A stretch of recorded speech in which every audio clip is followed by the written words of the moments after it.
Retour dans cette émission pour la seconde partie de ce numéro. Nous sommes avec, je rappelle que nous sommes avec Emmanuel Sogadi, il est président de la Ligue des consommateurs du Togo, LCT, et M. Kao Acholi, il est le président de l'association des victimes de torture au Togo. M. Kao, tout à l'heure, j'exprimais, ou bien je posais la question. Je disais que ce n'est pas que le ministre Trimois qui a mis en doute la crédibilité ou bien la fiabilité de ce rapport d'audit sur les commandes de pétrole au Togo, Petrolgate, comme nous l'appelons communément. Il y a aussi certaines personnalités, notamment de l'opposition, qui doutent de la crédibilité de ce rapport. Ça veut dire que ce sont les inspecteurs qui n'ont pas bien travaillé? Et vraiment, c'est avec beaucoup de regrets que j'ai suivi la réaction du leader de l'ANC, M. Jean-Pierre Fabre, et par rapport à ce rapport d'audit. Mais je crois qu'il n'a pas tous les éléments, certainement, pour son jugement. Mais j'ose croire que sa position va évoluer au fil du temps. Parce que sur cette question, on ne peut pas se contenter d'un rapport pour donner ses impressions. Je crois qu'il faut remonter, aller en amont pour voir d'où vient le dossier et qu'est-ce qui a été fait avant ce rapport. Maintenant, pour revenir principalement à Trimois, au ministre Trimois, puisque notre problème en tant que société civile, c'est que le gouvernement fasse ce qu'il doit faire. Et donc, par rapport à la réaction de M. Jean-Pierre Fabre, bon, c'est son opinion, donc on n'a pas tellement... On est en démocratie. On est en démocratie, oui. Donc on n'a pas tellement d'attention à ce qu'il dit par rapport à ce sujet. Mais c'est que c'est le gouvernement qui a l'obligation de donner des suites favorables à cela parce que les ministres, le chef de l'État et les ministres, ils sont payés pour ça. Ils ont des privilèges pour contrôler les finances publiques et nous devons les pousser à cela. Donc, revenant à ce que Emmanuel avait développé par rapport à M. Christian Trimois, nous devons remarquer une chose, et ceci aussi permettra à ceux qui sont encore dubitatifs par rapport à cet audit ou bien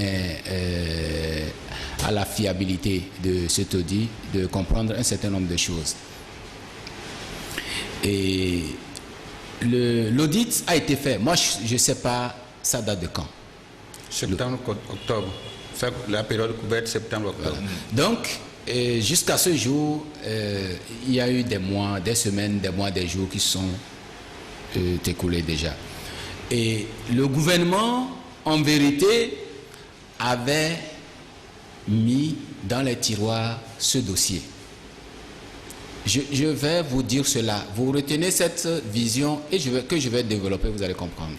Le gouvernement avait déjà mis dans les tiroirs ce dossier parce que, en réalité, le travail des inspecteurs ne les arrangeait pas, en vérité. Et puis, ce qui a poussé aujourd'hui les pouvoirs publics, l'État, à revenir sur ce dossier, c'est parce que la société civile est sortie en conférence de presse pour les interpeller à jouer leur partition, leur rôle par rapport à ce dossier. Puisqu'ils étaient dans un schéma de persécuter Ferdinand et l'alternative pour les faire taire. Est-ce que vous voyez? Voilà. Quand on arrivera à fermer, à empêcher à l'alternative, comme on l'a fait, de paraître, et puis à Ferdinand lui-même de réagir de continuer par réagir en tant que journaliste. Et donc, bon, les Togolais n'auront plus d'autres informations par rapport à cela. Donc, c'était sa stratégie et qu'il a laissé faire les juges jusqu'au moment où la société civile a décidé maintenant de réagir quand le rapport d'audit est affûté. Et donc, le gouvernement étant embarrassé par rapport à cette réaction, à cette sortie maintenant, nous fait savoir que lui, le gouvernement, il ne fait pas confiance à cet audit. Ça, ce n'est pas nous notre problème. Il n'est pas gouvernement pour faire confiance à qui que ce soit. Parce que nous-mêmes, la société civile, on ne fait pas confiance à ce gouvernement. Et donc, que chacun joue sa partition et que la vérité puisse triompher dans cette affaire. Ce qui veut dire que le gouvernement, qui, dans sa logique, était de ne pas aller loin dans ce dossier, c'est ce que Christian Trimois vient de nous révéler. Pour nous dire que nous, on a classé ce dossier parce qu'on ne fait pas confiance. Non, il ne s'agit pas de nous dire que vous faites confiance ou non, non, non. Le gouvernement n'est pas habilité à donner, à dire ce qui est vrai selon la Constitution.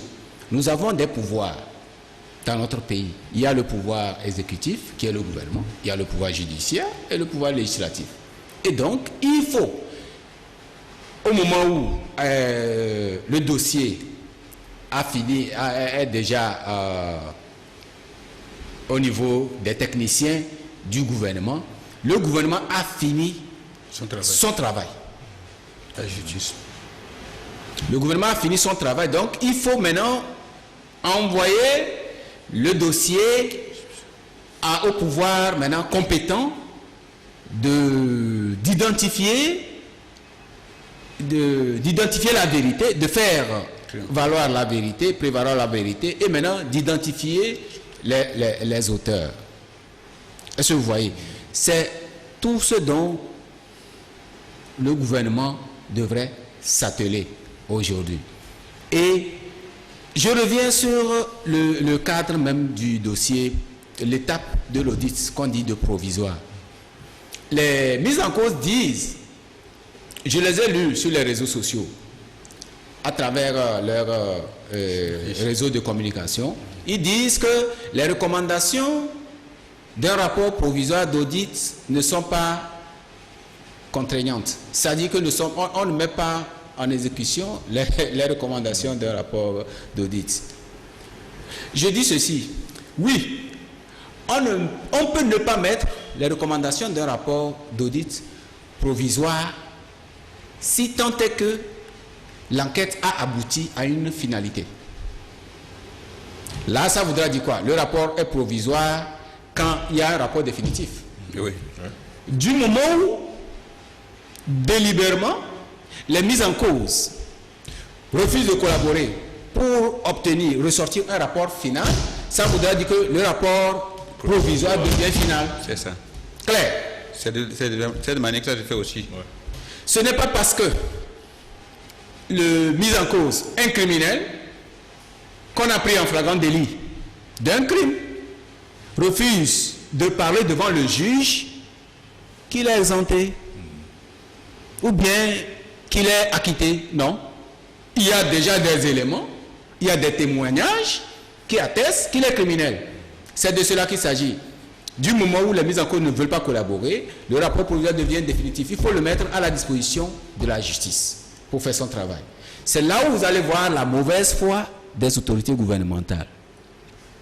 N'eût été la sortie de la société civile, le gouvernement même n'allait, on devrait même, les Togolais seraient toujours dans l'attente et puis rien n'arrivera. Je donne un petit exemple. Dans un passé récent, nous avons vu l'affaire des incendies des grands marchés. Vous savez, cette affaire, nous étions au cœur du CSC. Je l'ai suivi de bout en bout. Jusqu'à ce que moi-même, j'ai fait l'objet d'une plainte déposée par les mises en cause même, les vraies mises en cause dans le rapport du CSC. Les vrais pyromanes. Oui, ils nous ont assigné en justice. Je crois que c'est un certain passage qui nous a assigné et finalement, on est allé, mais quelqu'un qui nous assigne en justice au tribunal, on va pas deux fois de suite, lui-même n'est pas là. C'est à vous de comprendre où se trouve la vérité. Maintenant, quand il y a eu, je rappelle que le 9, ça a commencé avec le marché de Kara. Monsieur Fonya Singbe était là-bas. Ça s'est passé. Je crois que visiblement il avait eu peur. Il est allé visiter le marché. Et vraiment, il a pris peur. Il est revenu à Lomé. Quand il est revenu à Lomé, maintenant le 12, le marché de Lomé a pris feu. C'est M. Faure Gnassingbé lui-même qui a invité, qui a demandé le secours du Ghana pour venir éteindre le feu. Je demande à tous ceux qui me suivent et qui n'ont pas encore lu ce rapport de le relire, de le reprendre. Il n'y a que deux vérités dedans, le rapport du CST sur les incendies. Après, le rapport qui a été fait à M. Faure Gnassingbé, à travers ce qu'on nous a présenté à la télévision nationale, c'est l'opposition, c'est les membres du CST qui ont fait ça. Et M. Faure Gnassingbé étant convaincu que c'est l'opposition, c'est le CST qui a brûlé, incendié les marchés maintenant, a demandé l'expertise française en la matière. Il a demandé, à l'époque c'était le président Hollande, il a demandé à Hollande de lui envoyer les experts en matière d'incendie. Il y a eu ces experts qui sont arrivés, qui ont fait leur enquête, qui ont produit un rapport. Dès que M. Faure Gnassingbé a reçu le rapport, dans le rapport, il a été clairement dit d'où est parti les flammes, l'incendie. Tout a été dit dans le rapport. Quand il a vu que véritablement, puisque bien avant le rapport des experts, il avait des informations par les presses, comme quoi les commanditaires seraient de son camp. Il avait des informations, mais jusque-là, il n'avait pas d'éléments de preuve. Donc il attendait le rapport. Quand le rapport est venu lui confirmer cela, que vraiment, il a vu dans le rapport que les criminels viennent de son camp, il a bloqué le rapport qu'il a mis sous tiroir. C'est la même suite qu'il est en train de donner à ce rapport d'audit. Pour ceux qui ne le savent pas, c'est ça. Qui demande à M. Faure Gnassingbé, si il ne sait rien par rapport à 500 milliards, c'est 500 milliards des Adjakli, mais qu'il les mette à la disposition de la justice, qui va faire ses enquêtes. Oui. Sinon, s'il continue par garder, comme il a gardé par devers lui, le rapport sur les incendies des marchés, ça voudra dire qu'il est complice. Et donc, ce que M. Trimou a dit, ça vient de lui, de M. Faure Gnassingbé. Et chacun connaîtra la vérité.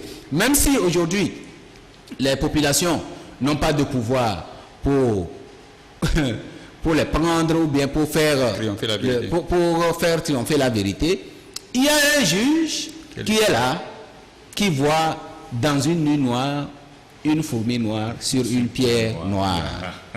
Et le moment viendra où ils vont répondre, tôt ou tard.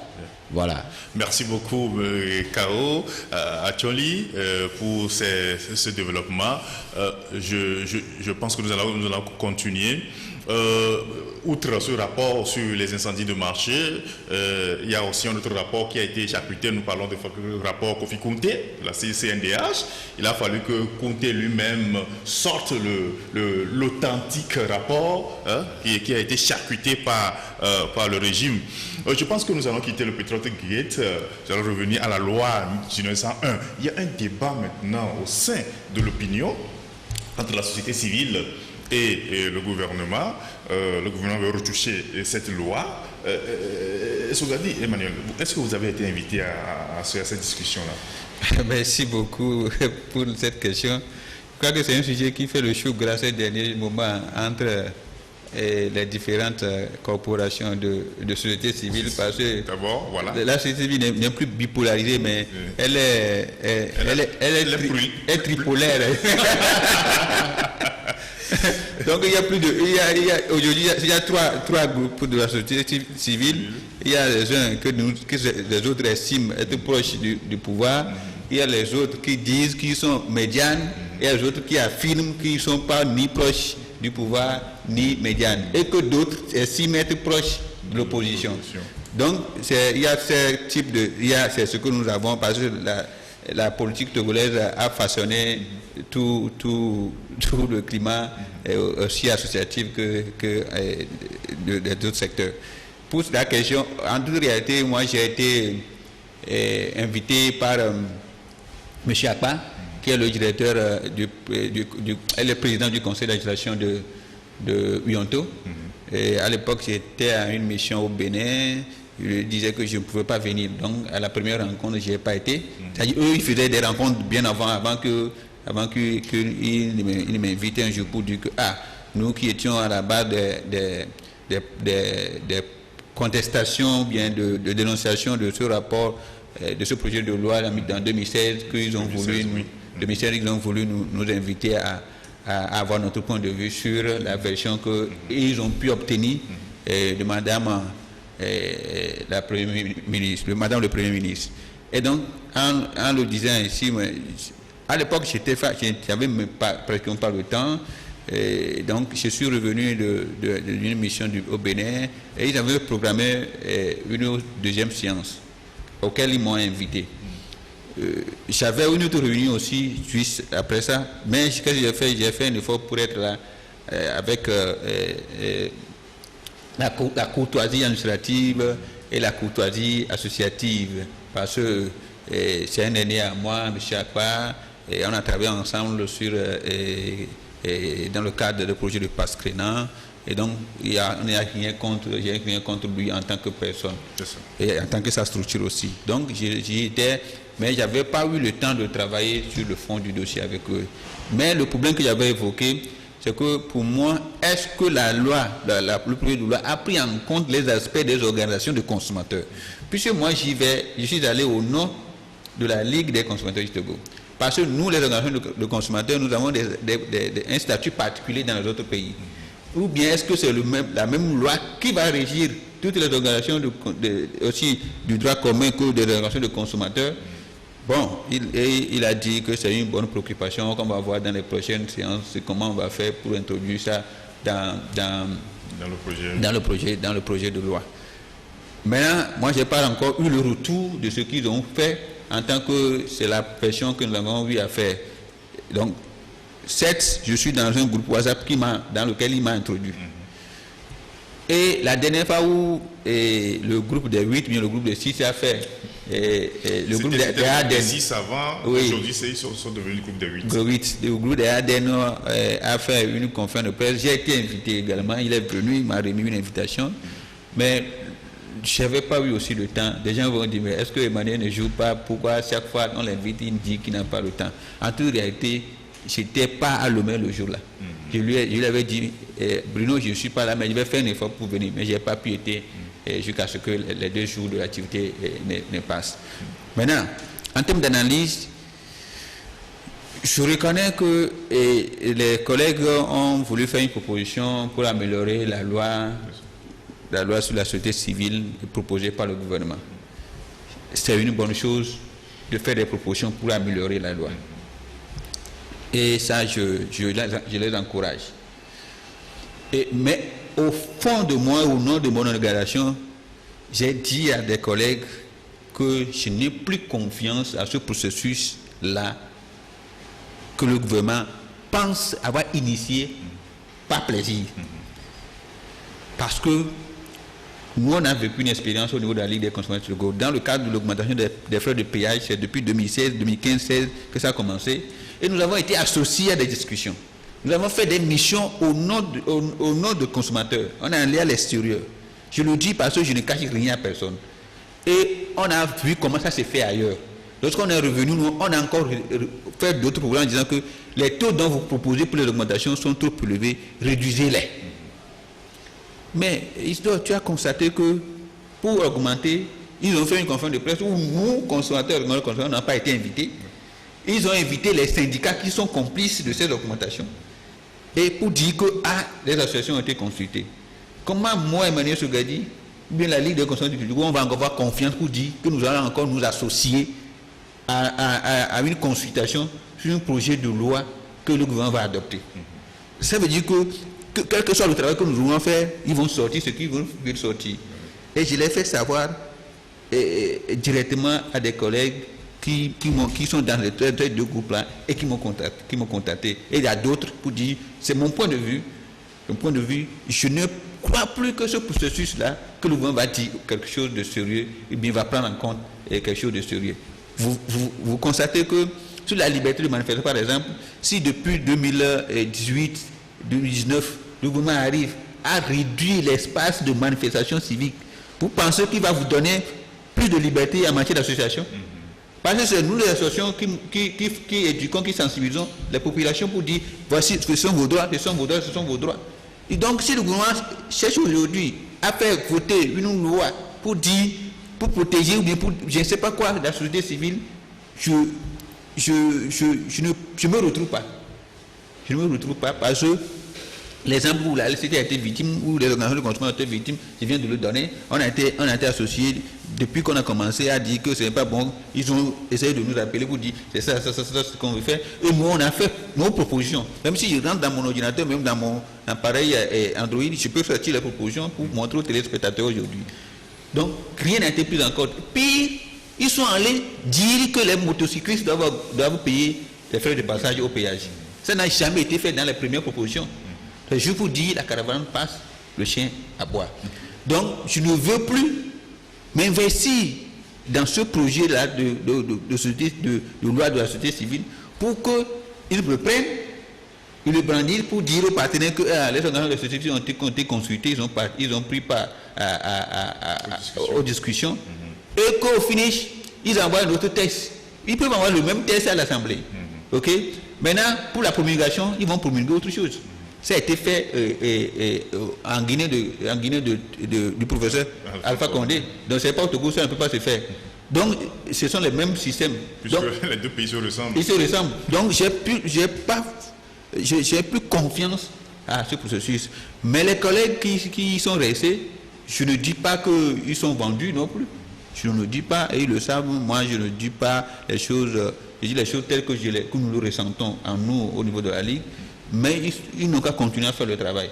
Si au finish, on se rend compte que ce qu'ils ont proposé a été pris en compte, ou bien au minimum 80 mais 50% a été pris en compte, bon, on va dire que ok, ils ont amélioré les 50% de la loi de départ.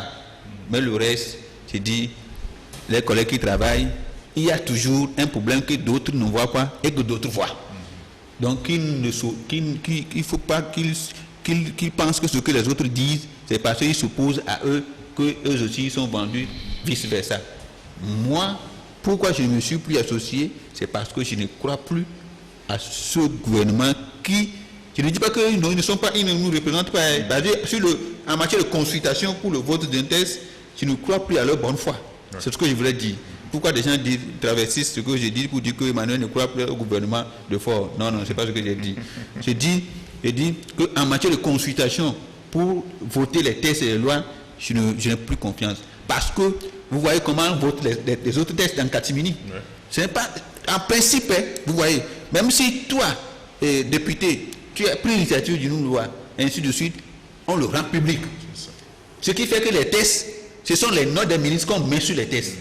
La loi Isidore, par exemple, la loi Kao, par exemple, la loi Emmanuel, par exemple, c'est parce que le peuple a compris que c'est telle personne qui a fait cette proposition.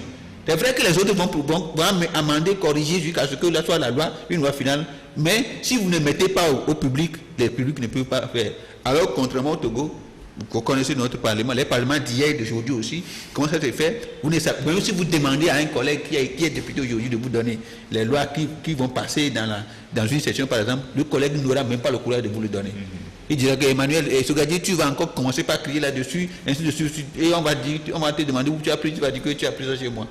Donc si le Parlement n'améliore pas sa communication avec le peuple en matière de l'initiative des lois et des textes qui seront votés, adoptés ou bien ratifiés, je ne crois pas que la consultation de la société civile dans ce processus de vote de la loi améliorant la loi de 1901 donnera un résultat.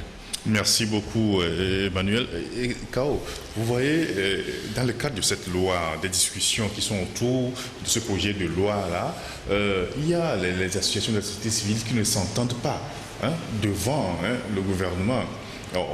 On sait comment le gouvernement s'en sort pour voter les lois, promulguer les lois au Togo. En 2016, cette loi, il y avait eu une discussion autour de cette loi, mais le gouvernement a remis la loi au frigo.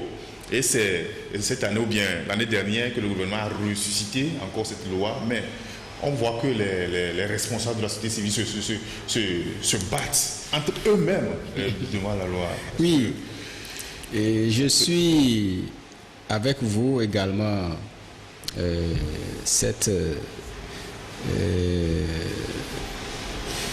ces réactions des organisations de la société civile, des regroupements sur les réseaux sociaux.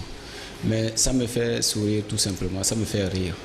Parce que j'ai comme l'impression les défenseurs des droits de l'homme au Togo ne savent pas d'abord où ils sont, d'où ils viennent, où ils sont et où ils veulent aller.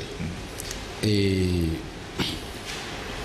en matière d'initiative de loi, il y a des normes standards des Nations Unies qui régentent les lois de telle importance comme la liberté d'association.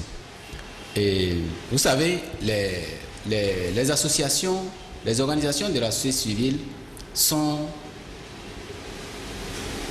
connues au niveau des instances onusiennes comme contre-pouvoir.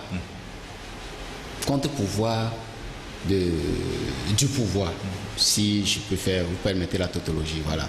C'est-à-dire qu'il y a le pouvoir gouvernemental, il y a l'opposition, il y a le peuple, qui est en fait représenté par ces organisations de la société civile. Donc la société civile, c'est tout un ensemble, y compris les militants de l'opposition, comme les militants du pouvoir, du parti au pouvoir. Ils sont défendus par la société civile. Donc la société civile, c'est un ensemble. Mais les partis politiques et le gouvernement, ce sont, et les militants plutôt du parti au pouvoir, sont des sous-ensembles qui composent la société civile. C'est ça la norme. Et quand il s'agit d'élaborer une loi d'une telle importance, les Nations Unies ne blaguent pas. Nous avons vu, peut-être, ça n'a pas été suffisamment communiqué, mais la façon dont la loi organique portant création de la nouvelle CNDH qui a pris en compte le mécanisme national de prévention, vous savez comment ça s'est fait? Lorsque l'initiative a été prise, l'expertise, le gouvernement a demandé l'expertise des Nations Unies. Les Nations Unies sont venues avec les experts en matière des INDH qu'on appelle des INDH, les institutions nationales des droits de l'homme. Oui. C'est-à-dire conformément aux accords de Paris, il y a des principes d'indépendance pour ces organisations. Est-ce que vous voyez? Et donc, les normes qui régentent le fonctionnement d'une société étatique sont là. Ces normes sont là et que tout gouvernement démocratique, sérieux, honnête, doit se conformer avant l'élaboration de toute loi. Voilà. Pour cette loi organique, nous on n'a pris part à cette loi, à l'élaboration du texte de loi. C'est un travail qui a été fait sur plusieurs mois. Nous avons travaillé avec les experts de l'ONU. Ici, à l'hôtel Edaoba, je crois que c'est en 2013, 14 comme ça. Ça a commencé en 2012. Oui, c'est 2012, fin 2012, 2013, comme ça. Et après, quand la loi a été arrêtée avec les experts des Nations Unies et que ça a été envoyé au gouvernement, le gouvernement a modifié la loi. Le gouvernement a modifié la loi sur la CNDH. Et les Nations Unies ont dit non. Il faut revenir sur le test qui a été proposé. Un travail a été fait à cet effet également sous l'égide des Nations Unies dans un hôtel que j'oublie le nom, vers Baguida. Nous étions toujours là. Nous avons vu les modifications apportées par le gouvernement. les modifications vraiment qui vont à l'encontre de la protection de l'être humain. Voilà. Donc, avant que cette loi ne soit adoptée à l'Assemblée, ne soit adoptée en avant-projet de loi au gouvernement avant qu'elle n'aille à l'Assemblée nationale. Voilà. Voilà les méthodes pour l'élaboration et l'adoption d'une loi d'une telle envergure comme la liberté d'association qui régente le fonctionnement de l'État. Voilà. Mais ceci a été fait c'était une femme qui était au ministère des Droits de l'Homme, Madame Doris de l'UFC. Oui, c'était la dame de l'UFC. Bon, enfin, je ne suis pas de l'UFC. Oui, Doris de Souza. On compare deux choses. Moi, tous les ministres que j'ai vus passer, il y a eu aux droits de l'homme avec des femmes, dont la secrétaire d'État qui est devenue maintenant chose. Mais c'est la seule femme que j'ai vue jusqu'à ce jour qui a vraiment une vision d'un état des droits de l'homme pour notre pays. C'est la seule. Et je le dis à qui veut l'entendre. Je n'ai aucune relation. Depuis qu'elle est partie même, je ne l'ai plus croisée une seule fois sur mon chemin. Mais j'ai vu combien elle a travaillé par rapport à l'élaboration de la loi qui est sur la CNDH. Et vous savez, c'est la CNDH qui doit être normalement l'initiatrice même. Parce que les organisations de la société civile, la CNDH c'est étatique. Nous, les organisations des droits de l'homme, la CNDH est comme notre parent auprès du gouvernement. Est-ce que vous voyez un peu? Mais quand comment l'appelle-t-on? Cette loi sur la CNDH a été adoptée conformément au principe de Paris.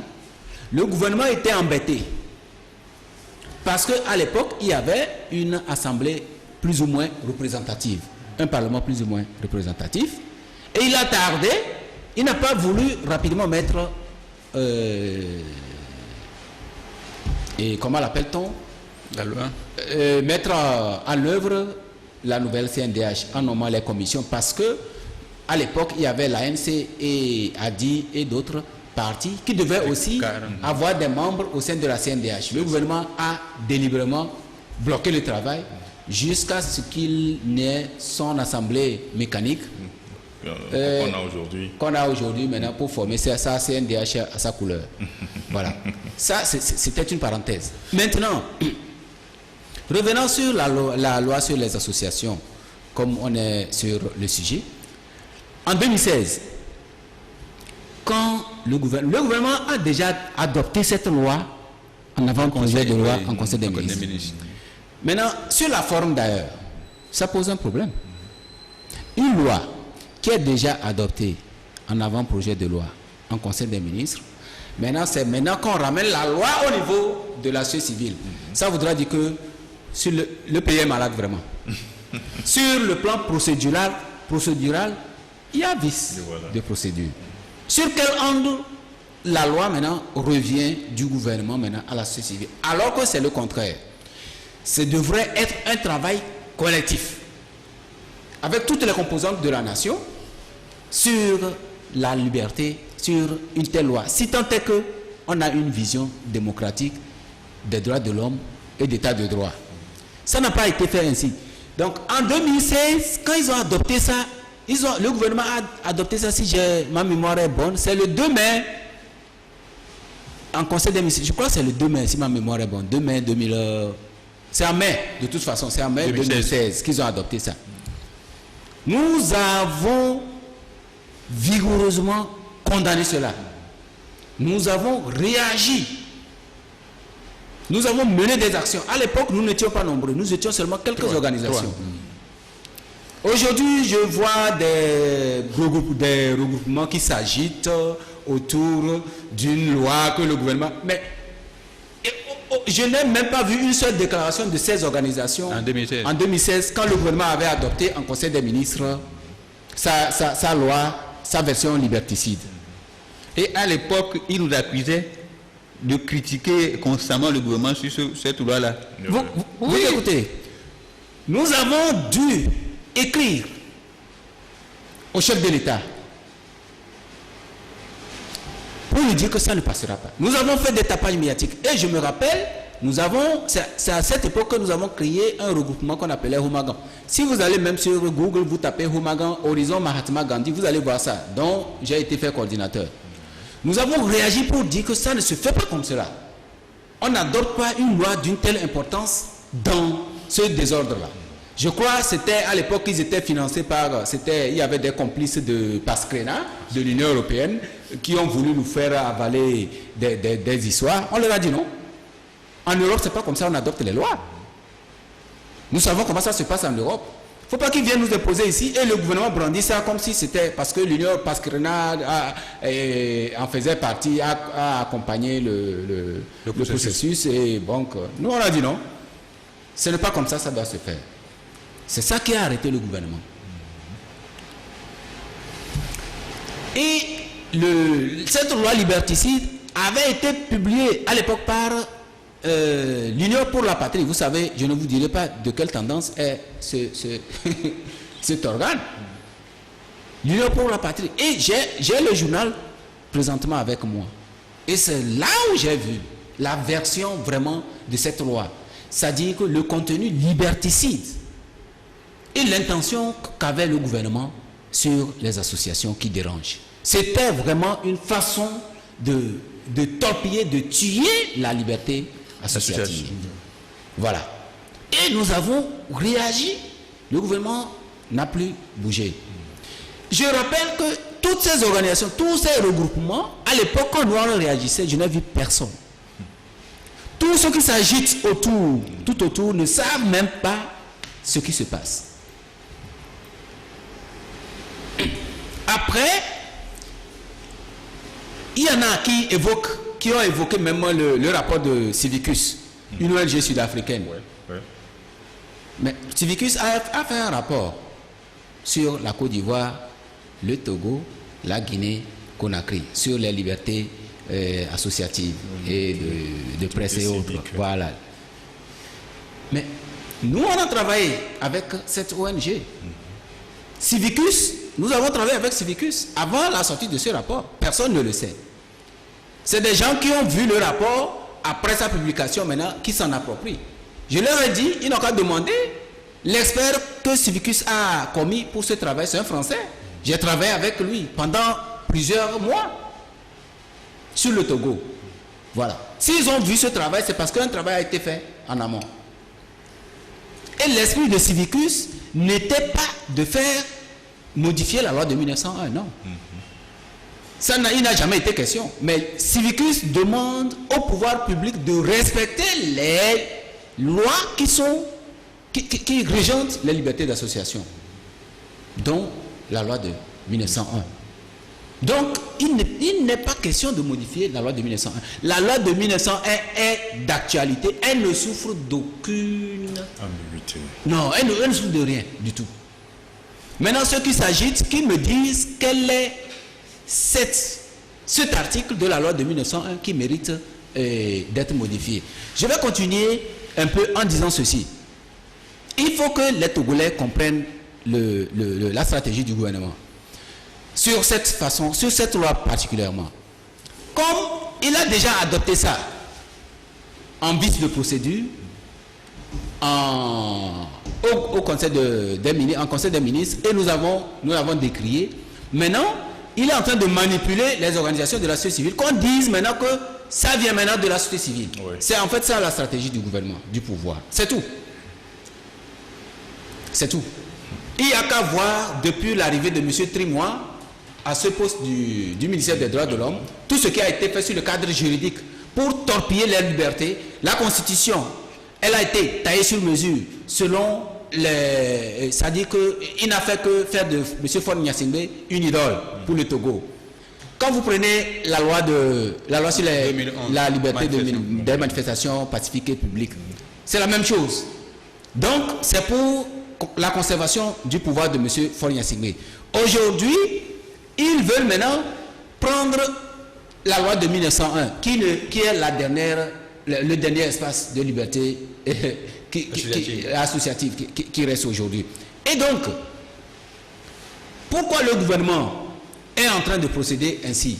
Je le rappelle, quand la loi de 2011 a été modifiée unilatéralement, en août 2019, les Nations Unies ont réagi en septembre 2019 en même temps, pour leur dire que la façon dont vous avez modifié la loi sur les libertés associatives, sur les libertés de manifestation, ne se fait pas. Parce que, avant l'élaboration de cette loi, les experts au Niger étaient venus, ils connaissent très bien cette loi. Et ils ont écrit au gouvernement, à travers des observations qu'ils ont envoyées au gouvernement avant de le rendre public. Et ils ont dit au gouvernement de revenir sur, revenir sur la norme. Si tant est que le gouvernement veut modifier, il faut partir des vraies normes. Et à ce jour, le gouvernement n'a rien fait. Et ces organisations qui s'agitent aujourd'hui, quand on a modifié la liberté, cette loi sur les libertés de manifestation, ces organisations n'ont rien dit. Oui. On ne les a pas vues. Aujourd'hui, on les voit courir autour des petits avantages, des petits privilèges, parce qu'ils réfléchissent par leur ventre et ils veulent nous faire avaler des désordres comme quoi la loi de 1901 est vieille et donc il faut la remplacer. D'où ils sortent ça? Ils sortent cela. Non. Moi je vous dis, ne regardez pas ces organisations, ne les regardez même pas. C'est le gouvernement, c'est le ministre, les deux ministres, le ministre Christian Trimois et Paya Boukpessi. Ce sont eux qui manipulent tout ce qui se tourne autour de la loi de 1901. Elle ne souffre de rien et elle restera d'actualité. Voilà. Okay. Merci beaucoup, Kawa Tchonli. Nous allons observer une pause et puis nous revenons après.